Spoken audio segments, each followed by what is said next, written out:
এবং প্রধান অতিথি এবং 1 থেকে 9 নম্বর ওয়ার্ড পর্যন্ত বিভিন্ন পর্যায়ের নেতৃবৃন্দ, আসসালামু আলাইকুম।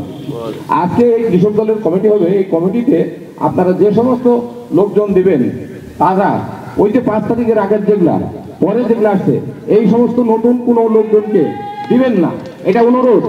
যেহেতু এখানে এই যে শেখ হাসিনা পালা গেছে, কিন্তু তার দোসররা এই দেশেই আছে, কিন্তু আপনার বাড়ির আগরে পাগরে যেগুলো আছে ছড়া আছে, এদেরকে কোনো সময় আশ্রয় দিবেন না। আশ্রয় দিলে বিভিন্নভাবে, বুঝছেন, আপনাদের আমাদের যে ক্ষতি হবে, এই ক্ষতি বুঝতে পারবেন যে কি ক্ষতি হচ্ছে।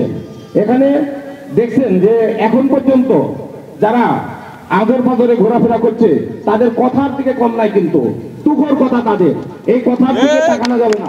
একই পরিবারে দেখেন, একই পরিবারে ভাই, দুটা ভাই আছে, দুটা ভাইয়ের একটা আওয়ামী লীগ করছে, একটা বিএনপি করছে, এরকম আছে তো আছে না আপনাদের আগর পাগরে?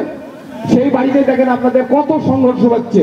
তাহলে বুঝেন যে এই নেতা যদি আমরা নির্ধারণ করে দিই ওই ধরনের লোকজনকে, তাহলে আপনারা কিন্তু আপনারা কেউ কিন্তু বাঁচতে পারবো না তাদের হাত থেকে। আমার অনুরোধ থাকবে, বিশেষ করে বাংলাদেশ জাতীয়বাদী দলের পক্ষ থেকে বিএনপির যেগুলো একনিষ্ঠ কর্মী, সেই সমস্ত লোকজনকে আপনারা আশ্রয় দিবেন। তাছাড়া আপনারা কোনো মতেই কিন্তু তাদের হাত থেকে বাঁচতে পারবেন না। আমি বারবার বলছি, এই মাঠে কিন্তু আমি বিগত দিনে যখন আমার বারবার নির্বাচিত এই ইউনিয়নেরই চেয়ারম্যান সাহেব উপস্থিত আছেন, আমার চৌদ্দ ভাতিজা সোহেল রানার বাপের সঙ্গে আমরা রাজনীতি করেছি। এই ভালামে আমাদের জেকের ভাই আছে, জেকের ভাইয়ের সঙ্গে আমরা রাজনীতি করেছি। আকবর ভাই আছে, এখানে আফতার ভাই আছে, এখানে আজিজ মেম্বার সাহেব উনি আছেন।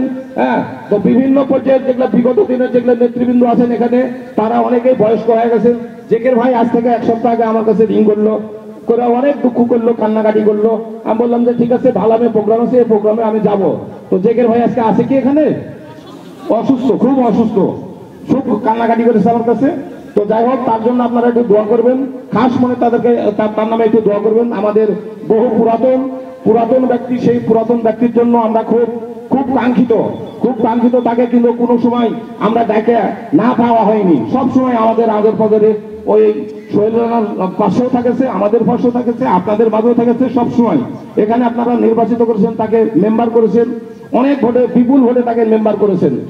আশা ছিল তার চেয়ারম্যান হওয়ার, যাই হোক আল্লাহ তার সেই আশা পূরণ করতে পারেনি। তার জন্য আপনারা খাস মনে দোয়া করবেন। আমি আপনাদের কাছে আবারও বলছি, কৃষক বাঁচলে দেশ বাঁচবে, দেশ বাঁচলে আপনারা আমরা সবাই বাঁচবো।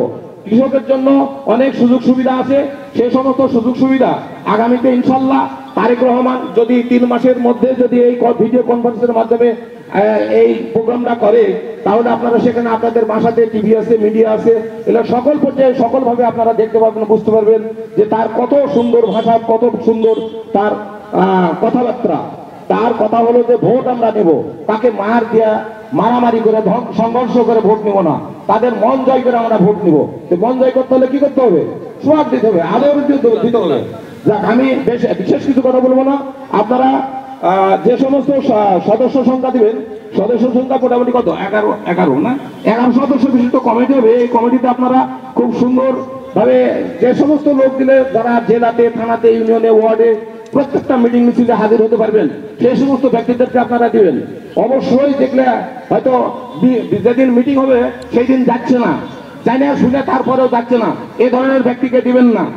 সামনে খুব ভবিষ্যৎ, বুঝছেন, সামনে খুব ভবিষ্যৎ ভালো না, কিন্তু খারাপ।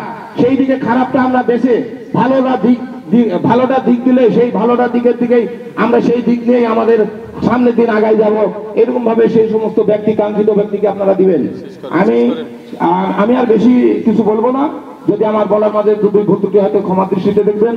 আর আপনারা সুশৃঙ্খল ভাবে, এখানে পিছনে আমরা এত ডেকেও আসন যেগুলো ফাঁকা আছে, এই আসনে বসার জন্য এত অনুরোধ করলেন, তো তিনারা পিছনে মাটিতেই বসে রাখলেন। এটা আসলে সঠিক জিনিস হলো না। কিন্তু আমি আপনাদেরকে বলবো, এই সময় সবাইকে একই কাতারে একই জায়গায় আসে আপনাদেরকে বসতে হবে। আপনারা এভাবে পিছনে যদি বসে থাকেন, আসন যদি এখানে না থাকতো, যদি ওইভাবে বসে থাকতেন, তাহলে সেটা মেনে নেওয়া যেত।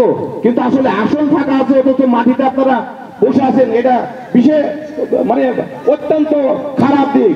আপনাদের কাছে আমি অনুরোধ করছি, আসন ফাঁকা আছে, আসনে আসেন, বসেন, সেখানে মান ইজ্জত সম্মানের ব্যাপার, সেখানে সম্মান দেন, সম্মান দিয়ে আপনারা সেখানে আসন গ্রহণ করেন। তো যাকে আমি আর বেশি কিছু বলবো না, আপনারা আমার বলার মাঝে যদি কোনো ভুল ত্রুটি হয় তা ক্ষমার দৃষ্টিতে দেখবেন। আর আগামী দিনে এই সংগ্রামের জন্য আপনারা রেডি হন, প্রস্তুত হয়ে যান। আগামী দিনে সংগ্রাম করতে হবে সেই কার সঙ্গে? আওয়ামী লীগের কর্মীদের সঙ্গে, আওয়ামী লীগের লোকজনদের সাথে সংগ্রামী করতে হবে। তো যাকে আমি আর বলছি না কিছু। হ্যাঁ, আসসালামু আলাইকুম।